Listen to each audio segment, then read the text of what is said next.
3, 2, 1, online.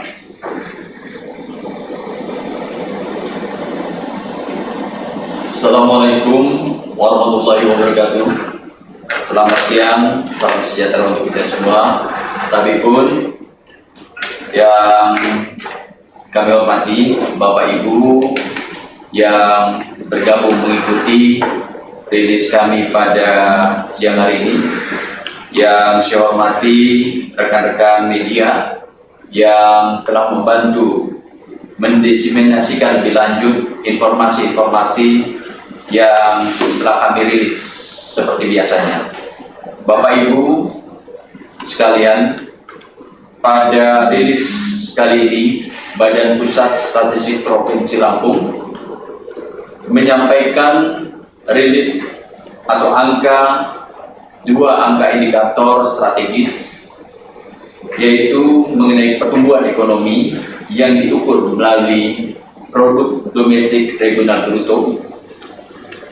Yang kedua, merilis angka indeks demokrasi Indonesia tahun 2019. Untuk nasional, angka indeks demokrasi Indonesia telah dirilis pada tanggal 3, sedangkan untuk ID 2019 Provinsi Lampung kita gabung penyampaiannya pada siang hari ini.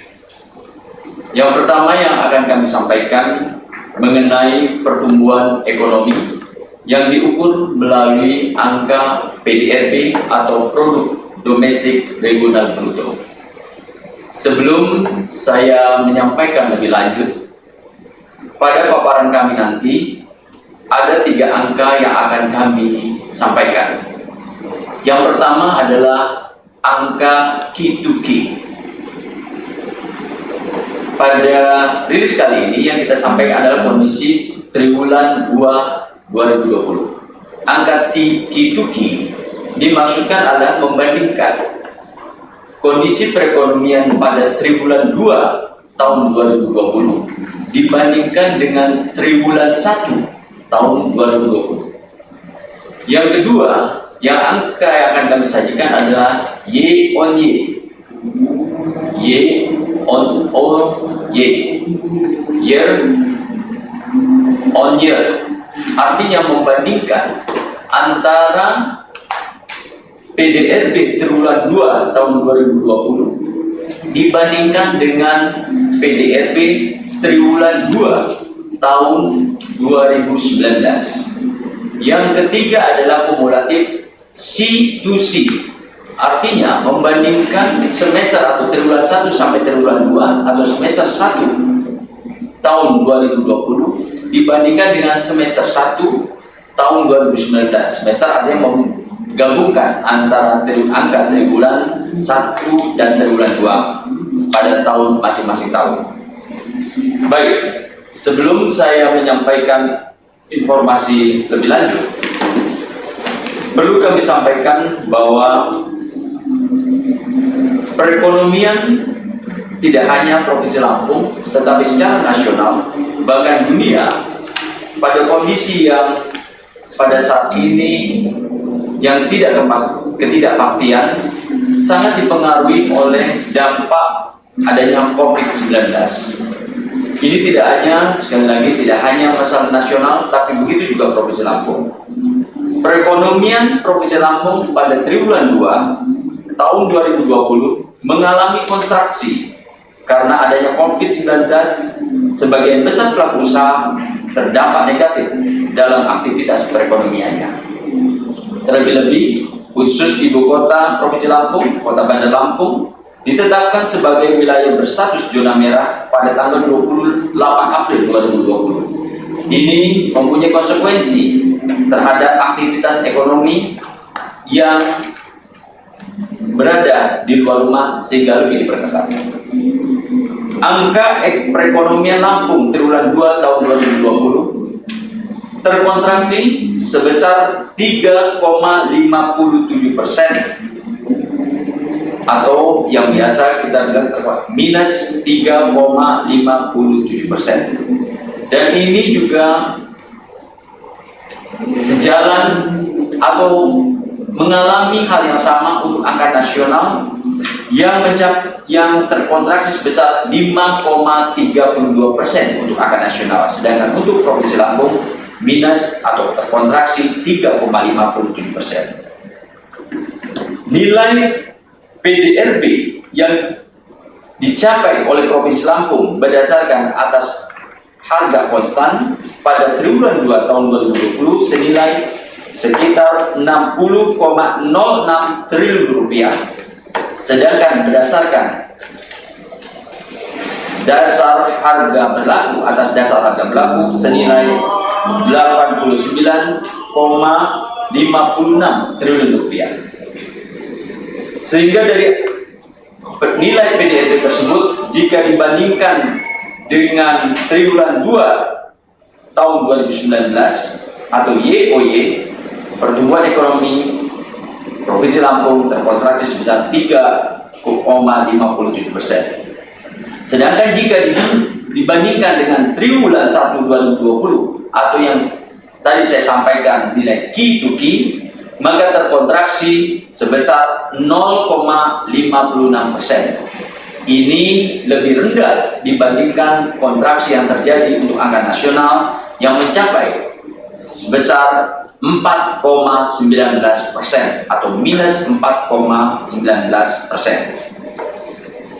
Sedangkan kalau kita melihat kumulatifnya atau yang tadi saya sampaikan C2C, maka pertumbuhan ekonomi semester 1 atau gabungan dari triwulan 1 dan triwulan 2 tahun 2020 dibandingkan dengan semester 1 tahun 2019 terkontraksi sebesar 0,98%.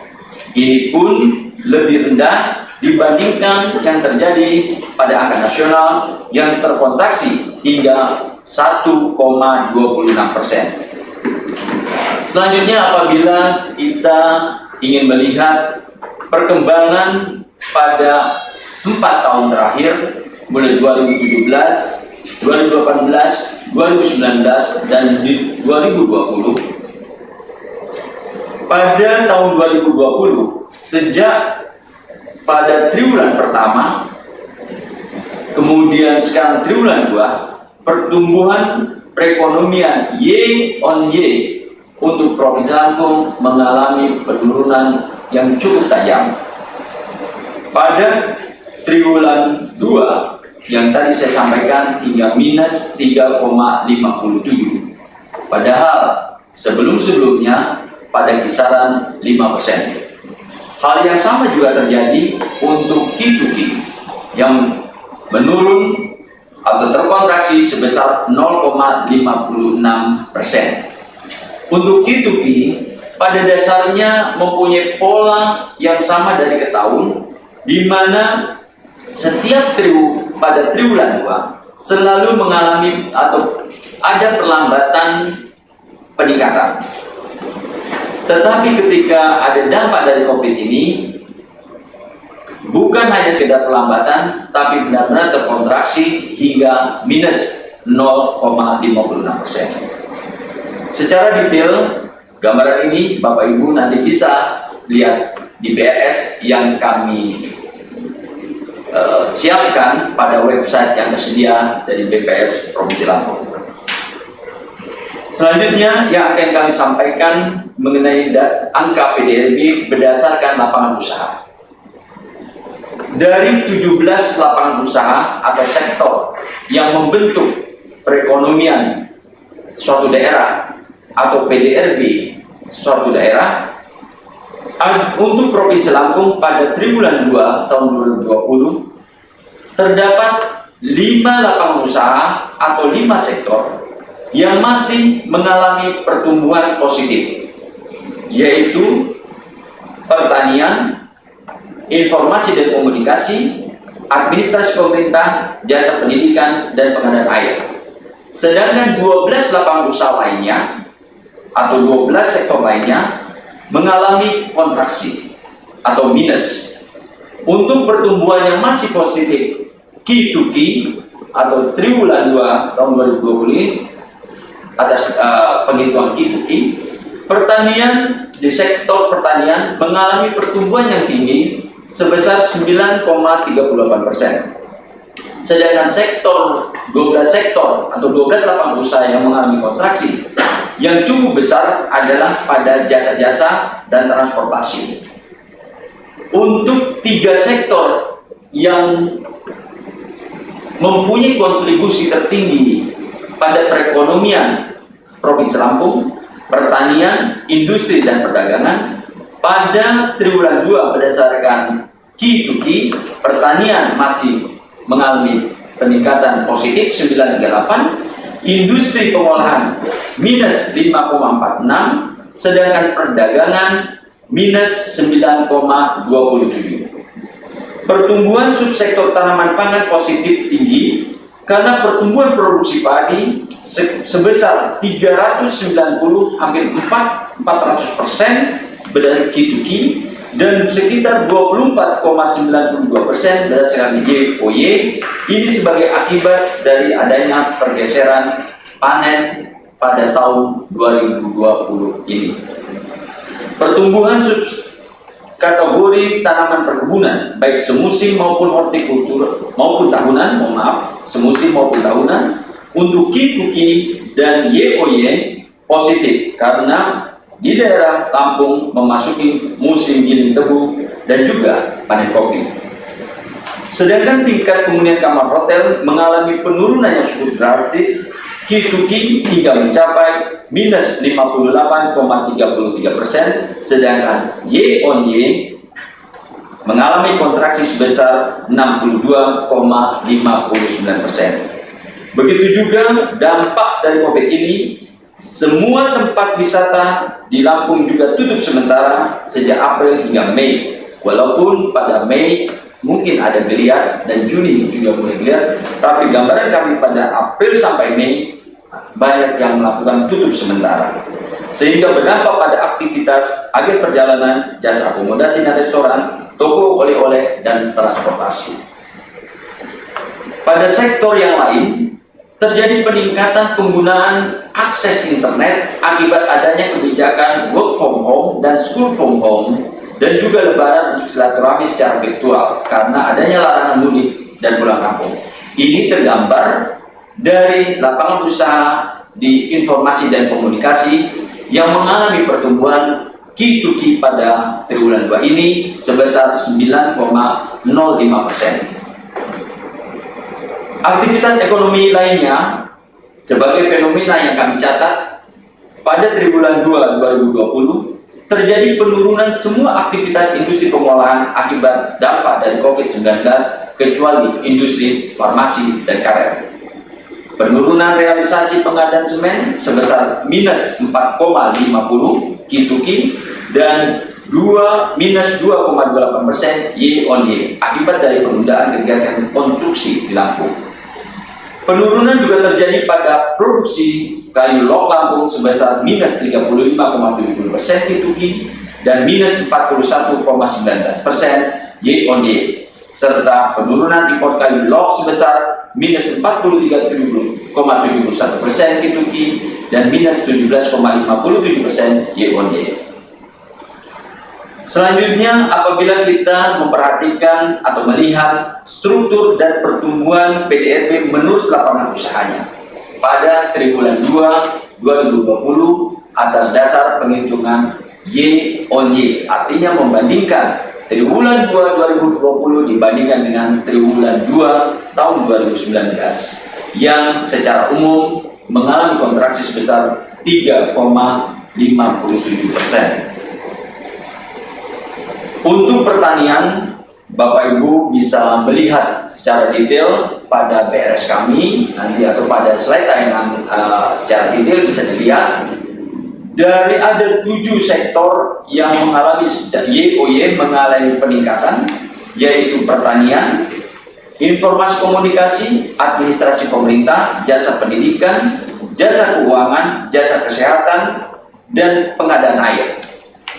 Apabila kita membandingkan dengan triwulan yang sama tahun sebelumnya, pertanian yang setahun sebelumnya tumbuh sebesar 0,69%, pada triwulan 2 mengalami pertumbuhan 1,65%. Artinya pertumbuhan sektor pertanian year on year pada triwulan 2 mengalami pertumbuhan 1,65, lebih tinggi dibandingkan pertumbuhan yang terjadi pada tahun sebelumnya. Kondisi yang berbeda untuk perekonomian atau sumber perekonomian tertinggi di Lampung, industri yang biasanya mengalami pertumbuhan pada tahun sebelumnya 11,73%, pada triwulan 2 2020 mengalami kontraksi atau minus sebesar 12,53%. Hal yang sama terjadi pada sektor perdagangan yang mempunyai kontribusi cukup besar pada perekonomian Lampung, yang pada tahun 2019 mengalami pertumbuhan sebesar 6,30%. Pada triwulan 2 tahun ini mengalami kontraksi sebesar 10,32 atau minus 10,32%. Dan seperti yang tadi saya sampaikan, akibat dari COVID ini, di mana penggunaan internet, penggunaan komunikasi lebih meningkat, yang biasanya pada tahun sebelumnya meningkat 8,26%, pada sektor informasi komunikasi YOY pada tahun triwulan 2 2020 mengalami peningkatan 11,03%. Nah, akibat dari pergeseran ini terjadi perubahan sedikit struktur yang relatif tidak terlalu berubah. Pertanian pada triwulan 2 tahun 2019 sumbangannya sebesar 30,46%. Pada triwulan 2 2020 ini meningkat menjadi 32,52%. Penurunan justru terjadi pada dua sektor andalan yang lainnya, yaitu industri dan perdagangan. Sekali lagi, secara detail dapat Bapak Ibu melihat pada tayangan yang kami siapkan pada website kami.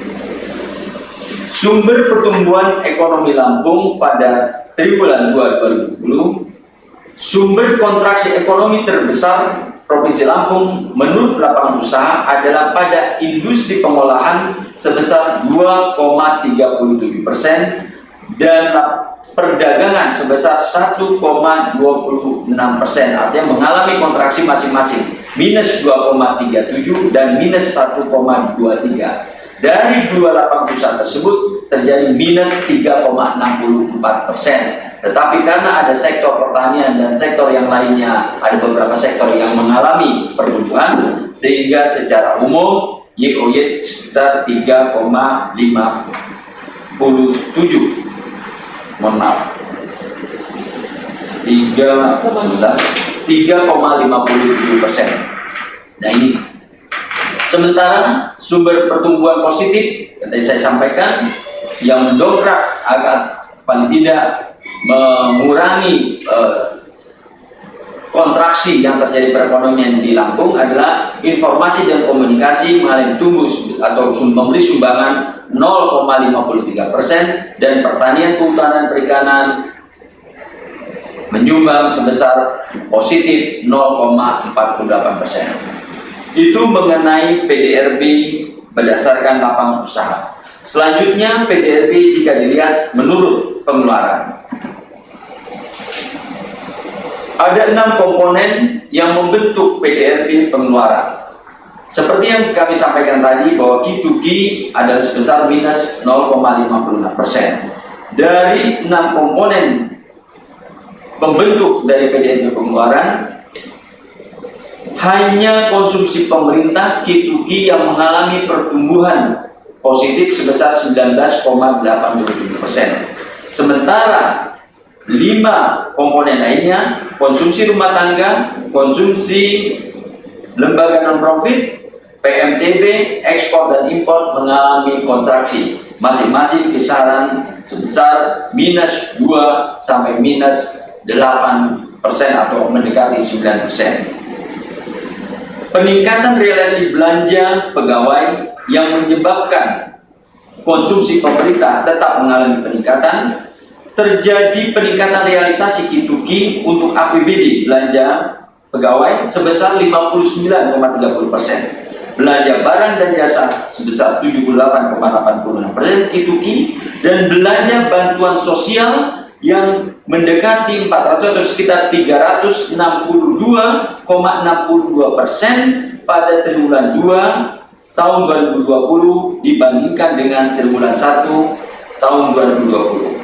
Untuk realisasi belanja pegawai APBN juga mengalami kenaikan sebesar 20,10%, belanja barang dan jasa sebesar 19,94%, dan belanja bantuan sosial sebesar dari APBN 101,49% jika dibandingkan Q2Q. Sedangkan terjadi untuk YoY, penurunan realisasi dibandingkan tahun 2020 dibandingkan dengan tahun 2019, terjadi penurunan realisasi belanja pegawai APBD sebesar minus 13,51% YoY yang kami akan sampaikan, belanja barang minus 17,66%, dan belanja bantuan sosial sebesar 14,67% mengalami peningkatan YoY. Untuk realisasi belanja pegawai APBN juga mengalami penurunan minus 5,595, belanja barang dan jasa minus 33,31, sedangkan belanja bantuan sosial sebesar positif 49,59%. Artinya apabila kita melihat pada komponen pemerintahan, terjadi peningkatan pada yang lebih banyak pada belanja bantuan sosial yang lebih tinggi pada Q2Q. YoY juga tetap mengalami positif untuk dana bantuan sosial, belanja bantuan sosial sebesar 14,67%. Apabila kita melihat struktur dan pertumbuhan PDRB berdasarkan komponen pengeluaran, maka seluruh YoY, seluruh pertumbuhan di 6 komponen ini mengalami penurunan atau kontraksi. Kontraksi yang terbesar terjadi pada import, barang import 13, kemudian disusul dengan ekspor dan konsumsi lembaga non-profit tangga. Tetapi yang paling dominan sebenarnya pada konsumsi rumah tangga yang memberi kontribusi atau struktur sampai 60% mengalami kontraksi besar minus atau kontraksi 4,49%. Padahal pada triwulan 2 tahun 2019 justru mengalami pertumbuhan 6,16%. Sekarang kita coba khusus untuk PDRB berdasarkan pengeluaran, kita akan melihat per komponen. Untuk komponen konsumsi rumah tangga terkontraksi sebesar 4,49%, yang biasanya berada di atas 4-6% pada triwulan 2 2020 mengalami kontraksi 4,49%. Kontraksi pada komponen konsumsi rumah tangga didorong oleh menurunnya konsumsi di hampir semua kelompok pengeluaran. Akibat pandemi COVID-19, aktivitas produksi mengalami penurunan sehingga berpengaruh pada pendapatan masyarakat. Juga adanya himbauan stay at home, ini juga untuk melarang lakukan mudik sehingga menurunkan konsumsi jasa transportasi dan pembelian BBM secara umum. Apalagi juga ada kebijakan physical distancing berpengaruh pada menurunnya konsumsi untuk rekreasi dan budaya. Untuk komponen LNPRT mengalami kontraksi sudah 9,31%. Penurunan ini sebagai akibat dari kegiatan organisasi sosial dan keagamaan akibat pembatasan kegiatan berkumpul atau physical distancing serta penundaan penyelenggaraan pilkada, sehingga pada komponen lembaga non-profit rumah tangga ini mengalami pada triwulan 1 dan triwulan 2 terus mengalami penurunan sebagai akibat tadi yang saya sampaikan, ada pembatasan tentang kegiatan organisasi dan juga adanya penundaan penyelenggaraan pilkada. Untuk komponen konsumsi pemerintah terkontraksi sebesar 6,83%. Fenomena yang kami tangkap adalah realisasi belanja pegawai mengalami penurunan akibat perubahan kebijakan pemberian THR karena pada tahun 2020 ada kebijakan pemerintah, ada pembatasan atau penyesuaian bagi pejabat eselon 1, eselon 2 atau yang setara tidak mendapatkan THR. Ini pun berpengaruh terhadap pada pertumbuhan pengeluaran konsumsi pemerintah. Yang selanjutnya mengenai konstruksi belanja barang, operasional dan operasional, adanya pengurangan serta peningkatan belanja bantuan sosial. Nah, peningkatan belanja bantuan sosial ini sebenarnya mendongkrak untuk adanya pertumbuhan ekonomi, tetapi secara umum untuk konsumsi pemerintah terkontraksi sebesar 6,83%. Komponen selanjutnya mengenai pembentukan modal tetap bruto terkontraksi sebesar 7,32%. Penurunan realisasi belanja modal pemerintah baik bangunan maupun non-bangunan, kontraksi pada kegiatan sektor konstruksi, serta penurunan volume dan nilai impor barang modal. Selanjutnya, komponen ekspor barang dan jasa terkontraksi sebesar 9,96%. Terjadi penurunan volume ekspor barang bahan bakar mineral sebesar minus 14,32%. Olahan dari buah-buahan sayuran sebesar minus 9,35%, Kituki dan 18,80% YOY. Ampas sisa industri makanan berdasar Kituki minus 9,10, sedangkan YOY minus 2,29%. Serta akibat pandemi akibat pandemi COVID-19 terjadi penurunan jumlah tamu asing dan domestik. Seperti yang telah kami sampaikan pada rilis tanggal 3 kemarin, bahwa secara umum ekspor yang terjadi pada tahun 2020 sampai dengan semester 1 Januari sampai Juni terjadi penurunan sebesar 4,65%. Selanjutnya, impor barang dan jasa juga mengalami kontraksi sebesar 13,85%. Terjadi penurunan volume impor bahan bakar mineral sebesar minus 85,28%, YOY, binatang hidup 28,75%, Kituki dan YOY minus 46,85%, biji-bijian berminyak minus 1,43%, Kituki.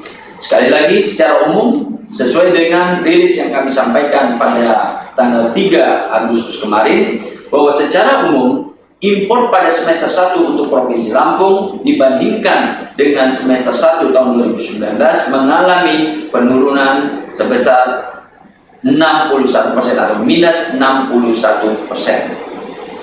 Adapun sumber pertumbuhan ekonomi menurut pengeluaran, sumber kontraksi ekonomi terbesar Provinsi Lampung adalah pada komponen pengeluaran konsumsi rumah tangga sebesar 2,67% atau minus 2,67%, dan pembentukan barang modal minus 2,43%, sumbangan terhadap kontraksi ekonomi secara total yang sebesar minus 0,355%. Selanjutnya, apabila kita melihat secara spasial pertumbuhan ekonomi se-Sumatera, rata-rata pertumbuhan ekonomi di Sumatera sebesar minus 3,01%. Nasional tadi seperti saya sampaikan minus 0,32%. Nah, minus ini di seluruh Sumatera mengalami kontraksi.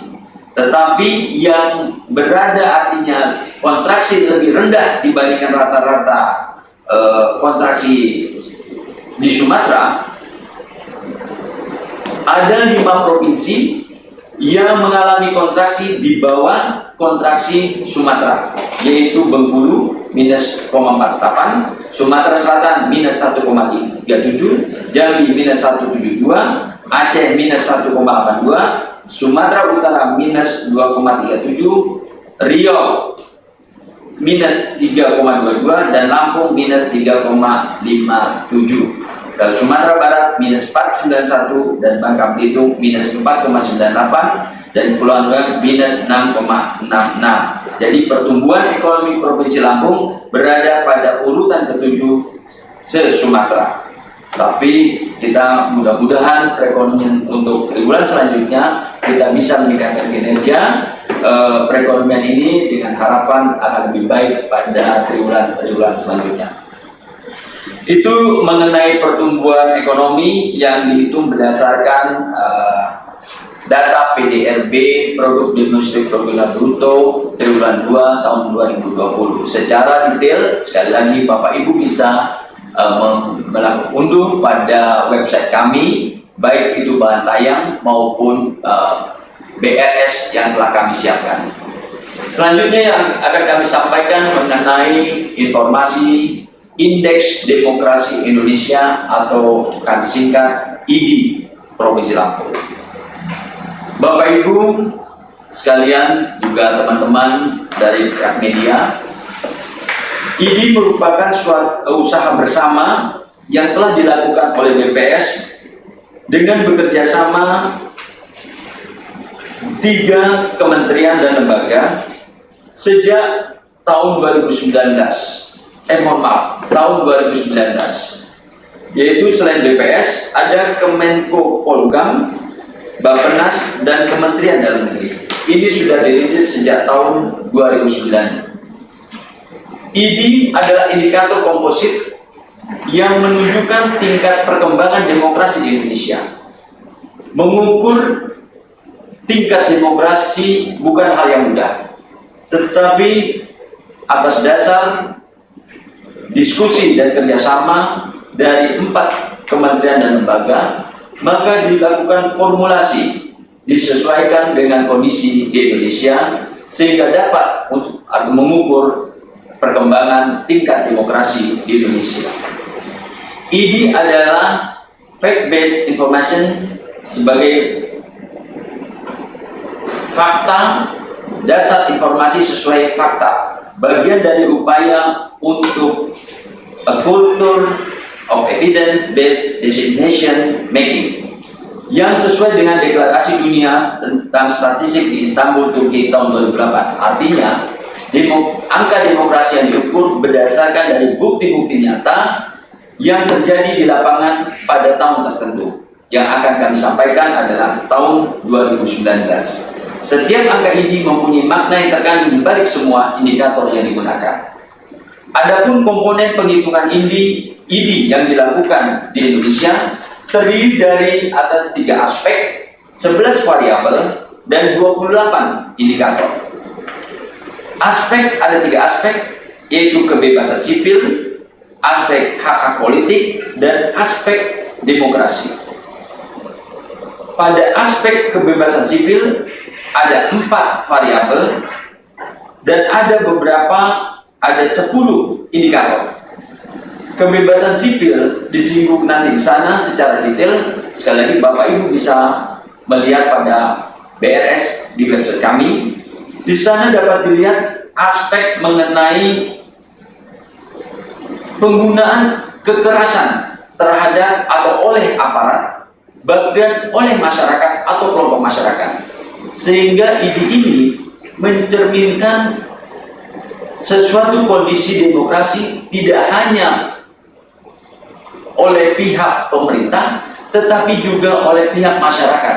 Apakah kekerasan dilakukan oleh masyarakat sendiri menghambat atau mengganggu pada pihak lain? Bukan hanya kerja dari pemerintah daerah, juga hak politik. Politik di sana juga berkaitan dengan dari anggota DPR atau Dewan sebagai badan legislatif, termasuk juga fasilitas-fasilitas untuk akses melaksanakan kegiatan politik atau pemilu. Lembaga demokrasi di sana juga bagaimana kita lihat tentang kaderisasi parpol. Jadi ini begitu komprehensif, tidak hanya penilaian, bukan hanya penilaian pada kinerja pemerintah, tapi seluruh aspek. Apakah itu pemerintah, apakah itu lembaga legislatif, maupun dari pihak masyarakat sendiri, bagaimana demokrasi itu dilaksanakan pada suatu daerah untuk Lampung, dan bagaimana kondisi secara nasional untuk angka nasional.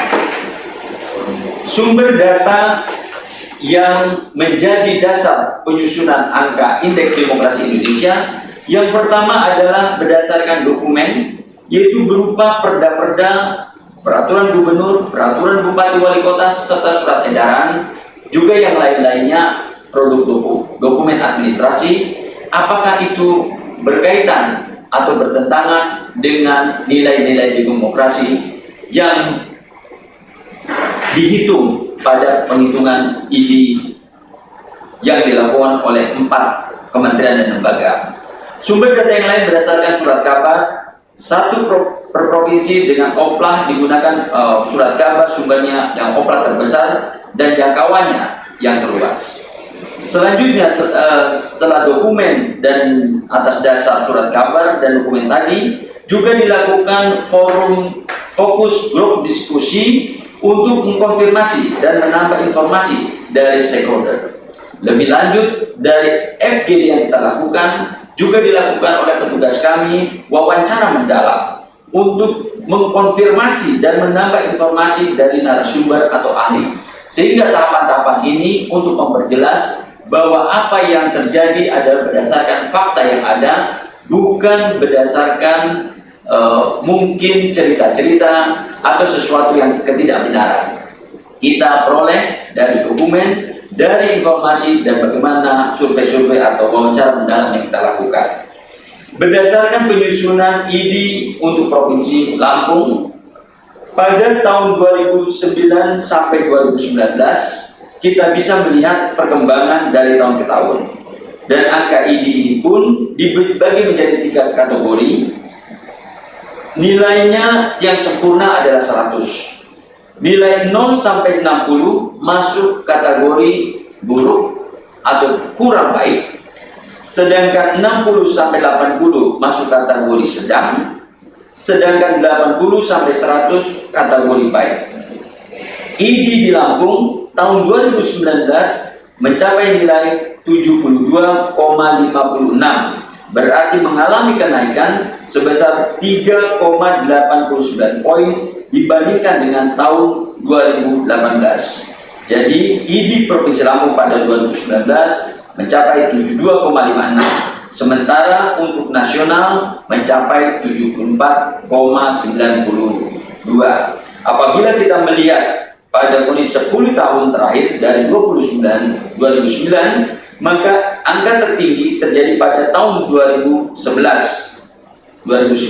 mencapai 74,08, lalu di bawah angka itu, dan pada nomor urut kedua atau yang tertinggi kedua terjadi pada tahun 2019, ini sebesar 72,56.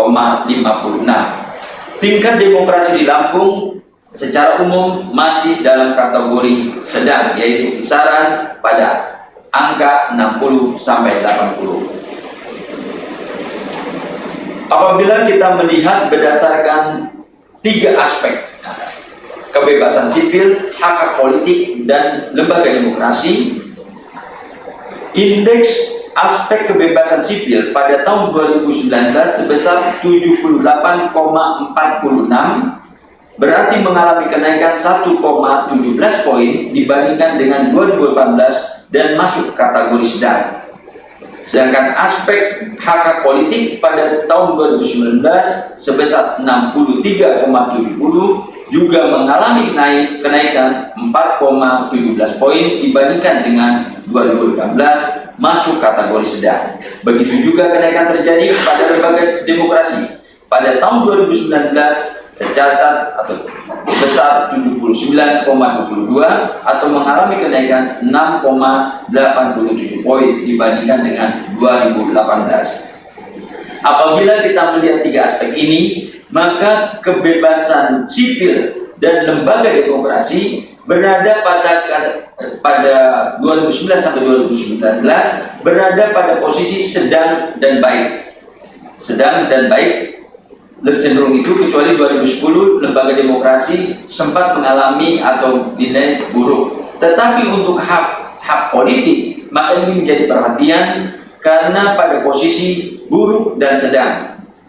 Dan bersyukur pada 3 tahun terakhir, pada 2018 masuk kategori buruk, tapi 2019 Bersyukur kita untuk hak-hak politik mengalami kategori sedang. Apabila kita melihat mengenai variabel pembentukan ID Provinsi Lampung tahun 2019 dibandingkan dengan 2018, maka dari 11 variabel yang ada 3 variabel yang mengalami penurunan, yaitu kebebasan berkumpul berserikat mengalami penurunan 0,78 dari 95,31 menjadi 94,53. Yang mengalami penurunan kedua yaitu kebebasan berkeyakinan dari 75,98 menjadi 71,53 atau mengalami penurunan 4,45. Penurunan yang ketiga adalah pemilu yang bebas dan adil dari 100, artinya dari tidak ada permasalahan di sana, turun menjadi 94,19 atau mengalami penurunan 5,81. Jadi ada 3 yang mengalami penurunan, tetapi 8 variabel yang lainnya mengalami kenaikan, dan ada yang 1 yang tetap, yaitu peran partai politik. Yang mengalami kenaikan yang cukup besar adalah pada kebebasan dari diskriminasi yang mengalami kenaikan 13,61.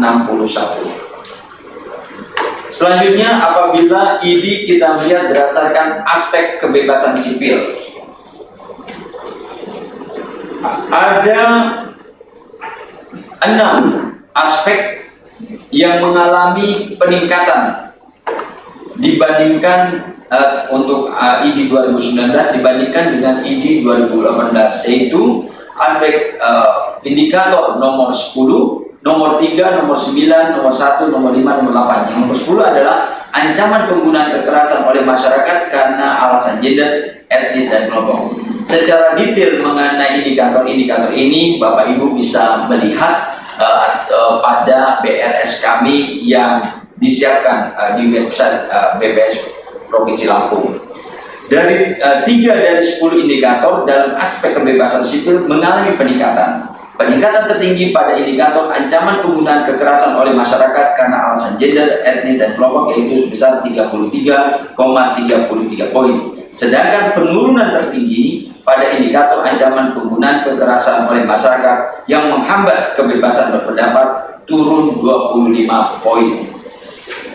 Selanjutnya kita lihat lebih detail mengenai aspek hak-hak politik yang mengalami kenaikan 4,39 poin dibandingkan dengan tahun 2018. Dari 7 indikator ini, ada 4 yang mengalami kenaikan dibandingkan tahun 2018 dan 3 mengalami penurunan dibandingkan dengan 2018. 4 dari 7 indikator aspek hak politik mengalami peningkatan. Peningkatan tertinggi pada indikator ketiadaan atau kekurangan fasilitas sehingga penyandang cacat tidak dapat menggunakan hak pilih, yaitu 7,05 poin. Sedangkan demonstrasi atau mogok yang bersifat kekerasan turun sebesar 13,04 poin dengan semakin banyaknya masyarakat yang menyampaikan aspirasinya kepada pemerintah menggunakan kekerasan. Ini hak dari aspek hak politik. Sedangkan untuk aspek lembaga demokrasi mengalami secara umum mengalami kenaikan 6,87 poin dibandingkan dengan tahun 2018. 4 dari 11 indikator dalam aspek lembaga demokrasi mengalami peningkatan.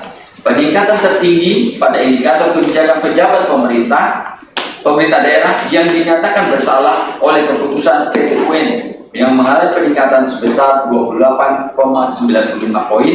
Sementara indikator keberpihakan KPUD dalam penyelenggaraan pemilu turun sebesar 9,09%. Dari gambaran ID secara umum tadi, maka tantangan ID Provinsi Lampung di tahun 2019 ini adalah masih ada 6 indikator yang berkategori buruk atau mempunyai nilai di bawah 60. Yaitu indikator kedua mengenai ancaman penggunaan kekerasan oleh masyarakat yang menghambat kebebasan berkumpul dan berserikat, mempunyai nilai 56,25. Yang kedua, indikator 4 yaitu ancaman penggunaan kekerasan oleh masyarakat yang menghambat kebebasan berpendapat, dan ini bernilai 0, artinya masih banyak terjadi dari batas toleransi yang ditentukan oleh ukuran ini. Dua indikator ini masuk ke dalam aspek kebebasan sipil, yaitu indikator 2 dan indikator 4. Selanjutnya indikator 16, demonstrasi atau mogok yang bersifat kekerasan. Berdasarkan hitungan kami nilai 25, ini merupakan aspek hak politik. Terjadi demokrasi yang bersifat kekerasan di Provinsi Lampung. Sedangkan indikator yang lainnya yang masuk aspek lembaga demokrasi, yaitu indikator 21 yang juga mengalami nilai kategori buruk sebesar 55,56, yaitu perda yang merupakan inisiatif DPRD. Walaupun pada beberapa membandingkan 2019 ini, inisiatif ini sudah mengalami peningkatan, tetapi secara umum masih berada di bawah angka 60 atau masih kategori buruk. Selanjutnya indikator yang menjadi perhatian, menjadi tantangan kita di Provinsi Lampung adalah indikator 22 mengenai rekomendasi DPRD kepada eksekutif bernilai 14,29. Sedangkan indikator selanjutnya adalah indikator 26 yang perlu mendapat perhatian atau kategori buruk, yaitu upaya penyediaan informasi APBD oleh pemerintah daerah, itu melalui website yang bisa disajikan tentang informasi APBD tersebut, masih bernilai 8,33. Jadi ada 6 indikator yang masih kategori buruk untuk gambaran 2019. Mudah-mudahan pada tahun 2020 kita menjadi lebih baik daripada sebelumnya. Dari rangkaian yang telah kami sampaikan, ada 4 kesimpulan yang dapat kami sampaikan pada siang hari ini. Yang pertama, secara umum ID Lampung meningkat karena adanya peningkatan pada semua aspek. Yang kedua, sebanyak 4 dari 11 indikator pada aspek lembaga demokrasi meningkat, yaitu 1. Kebijakan pejabat pemerintah daerah yang dinyatakan bersalah oleh keputusan PT UN. Artinya semakin sedikit ada kebijakannya yang bersalah oleh keputusan PT UN. Yang kedua, keputusan hakim yang kontroversial tidak ditemukan pada tahun 2019. Yang ketiga, perda yang merupakan inisiatif DPR, ini juga indikator yang meningkat, walaupun masih yang tadi kategori buruk atau di bawah nilai 60. Yang keempat, alokasi anggaran pendidikan dan kesehatan. Kesimpulan yang ketiga adalah sebanyak 4 dari 7 indikator pada aspek hak politik meningkat, yaitu ketiadaan atau kekurangan fasilitas sehingga penyandang cacat tidak dapat menggunakan hak pilih, ini sudah lebih baik. Yang kedua, pengaduan masyarakat mengenai penyelenggara pemerintah. Yang ketiga, persentase perempuan terpilih pada total anggota DPD provinsi juga akan lebih baik, serta partisipasi pemilih atau voter turnout itu juga lebih baik.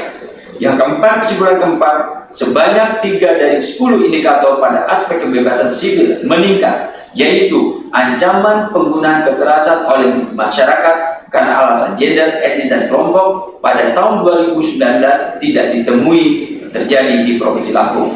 Yang kedua, ancaman penggunaan kekerasan oleh aparat pemerintah yang menghambat kebebasan berpendapat. Dan yang ketiga, tindakan atau pernyataan pejabat yang diskriminatif dalam hal gender, etnis, dan kelompok. Demikian yang dapat kami sampaikan untuk 2 indikator strategis yang dihasilkan oleh Badan Pusat Statistik Provinsi Lampung, yaitu pertumbuhan ekonomi dan indeks demokrasi Indonesia. Bapak Ibu, apabila untuk secara detail Bapak Ibu mengetahui, Bapak Ibu bisa mengunduh pada website kami, baik itu bahan tayang maupun BRS yang telah kami siapkan. Dan apabila ada konfirmasi lebih lanjut, bisa Bapak Ibu menghubungi kami di BPS Provinsi Lampung. Saya pikir ini yang dapat saya sampaikan dengan satu harapan, mudah-mudahan kondisi negara kita kondisi daerah Lampung, kita semua selalu dalam keadaan sehat walafiat dan bisa lebih bekerja, dapat bekerja lebih baik lagi, sehingga perekonomian kita maju, aktivitas sosial kita lebih berjalan seperti normal. Itu harapan kami. Demikian, atas perhatiannya, wabillahi taufiq wal hidayah. Wassalamualaikum warahmatullahi wabarakatuh.